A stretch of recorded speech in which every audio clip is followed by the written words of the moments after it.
যেদিন পাকা কথা হয়েছিল, বিয়ের পাত্রপক্ষ মা বাবাকে বলেছিলেন, বৌমা নয়, মেয়ে নিতে এসেছি, বিয়ের পর মেয়ের মতোই থাকবে আমাদের পরিবারে। বড় খুশি হয়ে বিয়ের পিঁড়িতে বসেছিলাম। নিজেকে মনে হয়েছিল বড় ভাগ্যবতী, নাহলে এমন শ্বশুরবাড়ি কজনে পায়। কিন্তু বিয়ের 1 সপ্তাহের মাথায় সে ভুল ভাঙলো আমার। সকালে ঘুম ভাঙতে একটু দেরি হলো। রান্নায় নুন সামান্য কম বেশি হলে শাশুড়ি মা শোনাতে লাগলেন ছোট বড় কথা।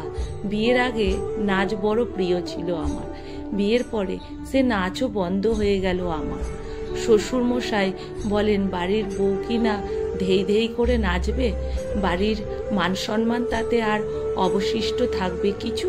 অথচ আমার কলেজে পড়া ননদ পার্টি ক্লাব থেকে রাতে 11টার পরে ফিরলে বাড়ির সম্মান কাদা লাগে না। সে বেলায় ঘুম থেকে উঠলেও শুনতে হয় না বাঁকা কথা। হাজার হোক সে তো এ বাড়ির মেয়ে তো। কিন্তু আমি যে পরের ঘরের মেয়ে, তবুও কখনো স্বামীর কাছে এসব কোনো কিছু নিয়ে মুখ খুলিনি, চাইনি তাকে তার মা বাবার থেকে দূরে সরাতে। এরপর কেটে গেল অনেকগুলো দিন। ননদের বিয়ে হয়ে গেল। শ্বশুর মশাই ইহলোক মায়া ত্যাগ করলেন। আমার মেয়ে 15তে পা দিল।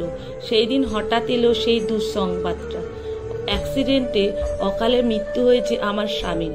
কিন্তু কি আশ্চর্য জানেন, শাশুড়ি মা দায়ী করলেন আমাকে। অপয়া বলে দাগিয়ে দিলেন। হাসি পেল।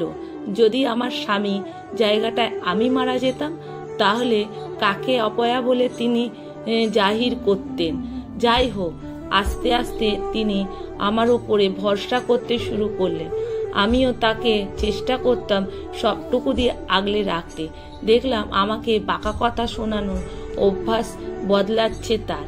ভাবলাম, যাক, এবার অন্তত আমার পরের বাড়ির মেয়ে ভাবা হবে না আমার। কিন্তু হায়, সে ভুল আমার ভাঙলো যখন একদিন ননদের একটা সোনার আংটি হারালো এবং বাড়িতে শাশুড়ি মা হঠাৎ বসলেন, বৌমা, একবার তোমার ঘরের আলমারিটা খুলে দেখো তো না, মনের ভুল করে যদি সেই দিন আর আমি চুপ করে থাকতে পারিনি। স্মিত হেসে জবাব দিয়েছিলাম, আমার মা বাবা আপনাদের মতন একটু সচ্ছল ছিল না, ঠিক কথা, কিন্তু তাদের সোনা আর আচার ব্যবহার কোনোদিনই দৈনত্য ছিল না। সে আংটি পরে খুঁজে পাওয়া গিয়েছিল ননদের নিজের ঘরের খাটের তলায়। শাশুড়ি মাথা হেঁট হয়েছিল সেই দিন, কিন্তু আমি হেসে বলেছিলাম, মা, পরের ঘরের মেয়ে তো আমি। তাই লেখা সংগৃহীত, পাঠে অনিতা ভট্টাচার্য।